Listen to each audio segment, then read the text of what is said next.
لفظ عرب کے لغوی معنی صحرا اور بیاب و گیاہ زمین کے ہیں۔ عہد قدیم سے یہ لفظ جزیرہ نمائے عرب اور اس میں بسنے والی قوموں پر بولا گیا ہے۔ عرب کے مغرب میں بحر احمر اور جزیرہ نمائے سینا ہے۔ مشرق میں خلیج عرب اور جنوبی عراق کا ایک بڑا حصہ ہے۔ جنوب میں بحر عرب ہے جو در حقیقت بحر ہند کا پھیلاؤ ہے۔ شمال میں ملک شام اور کسی قدر شمالی عراق ہے۔ ان میں سے بعض سرحدوں کے بارے میں اختلاف بھی ہے۔ کل رقبے کا اندازہ 10 لاکھ سے 13 لاکھ مربع میل تک کیا گیا ہے۔ نسلی اعتبار سے مورخین نے عرب اقوام کی 3 قسمیں قرار دی ہیں۔ نمبر 1، عرب بائدہ، یعنی وہ قدیم عرب قبائل اور قومیں جو بالکل ناپید ہو گئیں اور ان کے متعلق ضروری معلومات بھی دستیاب نہیں، مثلا عاد، سمود، تسم، جدیس، عمالقہ وغیرہ۔ نمبر 2، عرب عاربہ، یعنی وہ عرب قبائل جو یارب بن یشجب بن قحطان کی نسل سے ہیں، انہیں قحطانی عرب کہا جاتا ہے۔ نمبر 3، عرب مستعربہ، یعنی وہ قبائل جو سیدنا اسماعیل علیہ السلام کی نسل سے ہیں، انہیں عدنانی عرب کہا جاتا ہے۔ عرب عاربہ یعنی قحطانی عرب کا اصل گہوارہ ملک یمن تھا۔ یہیں ان کے خاندان اور قبیلے مختلف شاخوں میں پھوٹے، پھیلے اور بڑھے۔ ان میں سے 2 قبیلوں نے بہت شہرت حاصل کی۔ ایک ہمیر، جس کی مشہور شاخیں زید الجمہور، قزاع اور سکاسک ہیں۔ دوسرا کہلان، جس کی مشہور شاخیں ہمدان، انمار، مزہج، تے، کندہ، لخم، جزام، ازد، اوس، خزرج اور اولاد جفنا ہیں، جنہوں نے آگے چل کر ملک شام میں بادشاہت قائم کی اور آل غسان کے نام سے مشہور ہوئے۔ عرب مستعربہ کے جد اعلیٰ سیدنا ابراہیم علیہ السلام اصلاً عراق کے ایک شہر اور کے باشندے تھے۔ یہ شہر دریائے فرات کے مغربی ساحل پر کوفے کے قریب واقع تھا۔ اس کی کھدائی کے دوران میں جو کتبے برآمد ہوئے، ان سے اس شہر کے متعلق بہت سی تفصیلات منظر عام پر آئی ہیں، اور سیدنا ابراہیم علیہ السلام کے خاندان کی بعض تفصیلات معلوم ہوئی ہیں۔ نیز ملک کے دینی اور اجتماعی حالات بھی سامنے آئے ہیں۔ سیدنا ابراہیم علیہ السلام یہاں سے ہجرت کر کے شہر حران تشریف لے گئے تھے اور پھر وہاں سے فلسطین جا کر اس کو اپنی دعوتی سرگرمیوں کا مرکز بنا لیا اور دعوت و تبلیغ کے لیے یہیں سے اندرون و بیرون ملک آتے جاتے رہتے تھے۔ ایک بار آپ مصر تشریف لے گئے۔ فرعون نے آپ کی بیوی سیدہ سارہ علیہ السلام کی کیفیت سنی تو بدنیت ہو گیا۔ انہیں بری نیت سے اپنے دربار میں بلایا، لیکن اللہ نے سیدہ سارہ کی دعا کے نتیجے میں غیبی طور پر فرعون کی ایسی گرفت کی کہ وہ ہاتھ پاؤں مارنے لگا۔ اس کی نیت بد اس کے منہ پر مار دی گئی، اور وہ اس حادثے کی نوعیت سے سمجھ گیا کہ سیدہ سارہ اللہ کی نہایت خاص اور مقرب بندی ہیں۔ وہ ان کے اس وصف سے اس قدر متاثر ہوا کہ اپنی بیٹی ہاجرہ کو ان کی خدمت میں دے دیا۔ پھر سیدہ سارہ نے سیدہ ہاجرہ کو ابراہیم علیہ السلام کی زوجیت میں دے دیا۔ ابراہیم علیہ السلام ان دونوں کو لے کر فلسطین واپس تشریف لائے۔ پھر اللہ نے سیدہ ہاجرہ کے بطن سے ابراہیم علیہ السلام کو ایک فرزند ارجمند اسماعیل علیہ السلام عطا فرمایا۔ سیدہ سارہ بے اولاد تھی، اس لیے انہیں بہت غیرت آئی، اور انہوں نے سیدنا ابراہیم علیہ السلام کو مجبور کیا کہ سیدہ ہاجرہ کو ان کے نوزائیدہ بچے سمیت جلا وطن کر دیں۔ حالات نے ایسا رخ اختیار کیا کہ انہیں سیدہ سارہ کی بات ماننا پڑی، اور وہ سیدہ ہاجرہ اور اسماعیل علیہ السلام کو لے کر حجاز تشریف لے گئے۔ وہاں انہیں ایک بے آب و گیاہ وادی میں اتار دیا۔ اسی جگہ آج بیت اللہ ہے، اس وقت نہیں تھا، صرف ٹیلوں کی طرح ابھری ہوئی زمین تھی۔ سیلاب آتا تو دائیں بائیں سے کترا کر نکل جاتا تھا۔ وہیں مسجد حرام کے بالائی حصے میں زمزم کے پاس ایک بہت بڑا درخت تھا۔ آپ نے ان دونوں کو اسی درخت کے پاس چھوڑا تھا۔ اس وقت مکے میں پانی تھا نہ انسان، اس لیے سیدنا ابراہیم علیہ السلام نے ایک توشہ دان میں کھجوریں اور ایک مشکیزے میں پانی رکھ دیا۔ اس کے بعد فلسطین واپس چلے گئے۔ ادھر چند ہی دن میں کھجوریں اور پانی ختم ہو گیا۔ سخت مشکل پیش آئی، مگر اس مشکل وقت میں اللہ کے فضل سے زمزم کا چشمہ پھوٹ پڑا اور ان کے لیے خوراک کا سامان بن گیا۔ اسماعیل علیہ السلام جب جوان ہوئے تو جرہم قبیلے سے عربی سیکھ لی۔ یہ قبیلہ وہاں پانی دیکھ کر آباد ہو گیا تھا۔ اس قبیلے کے لوگ انہیں پسند کرنے لگے تو ان لوگوں نے اپنے خاندان کی ایک خاتون سے ان کی شادی کر دی۔ اسی دوران میں سیدہ ہاجرہ کا انتقال ہو گیا۔ ادھر سیدنا ابراہیم علیہ السلام کو خیال آیا کہ اپنا ترکہ دیکھنا چاہیے، چنانچہ وہ مکہ معظمہ تشریف لے گئے، لیکن سیدنا اسماعیل علیہ السلام سے ملاقات نہ ہوئی۔ بہو سے حالات دریافت کیے، اس نے تنگ دستی کی شکایت کی۔ آپ نے وصیت کی کہ اسماعیل آئیں تو کہنا اپنے دروازے کی چوکھٹ بدل دیں۔ سیدنا اسماعیل علیہ السلام اس وصیت کا مطلب سمجھ گئے۔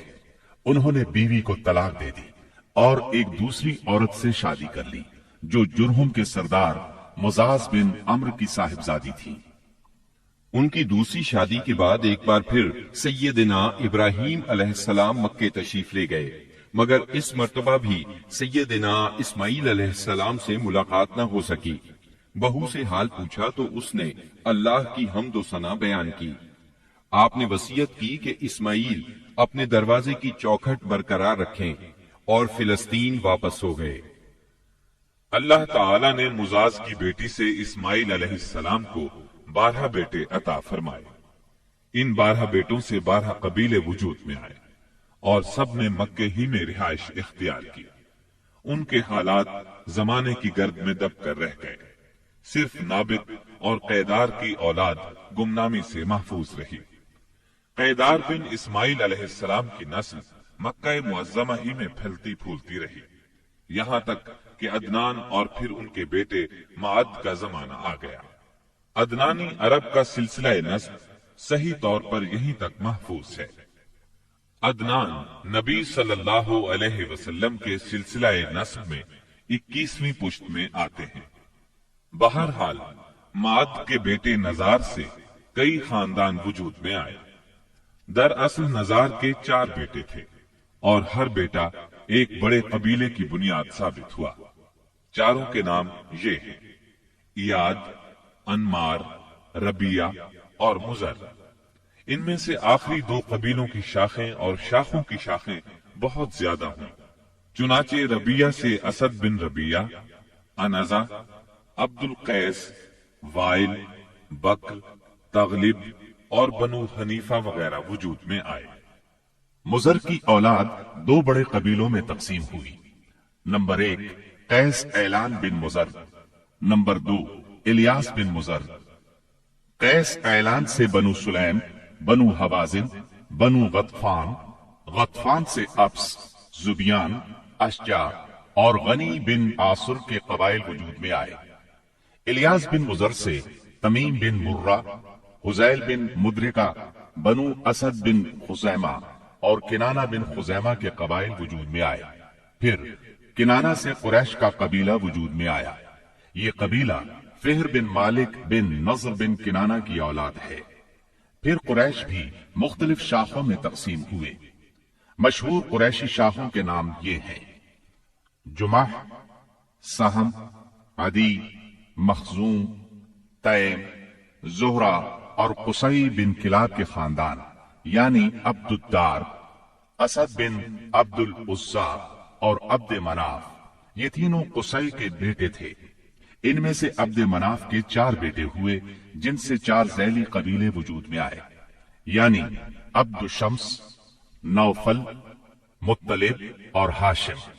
انہی ہاشم کی نسل سے اللہ نے ہمارے نبی کریم صلی اللہ علیہ وسلم کا انتخاب فرمایا۔ ابن عباس رضی اللہ عنہ کا بیان ہے کہ رسول اللہ صلی اللہ علیہ وسلم نے فرمایا: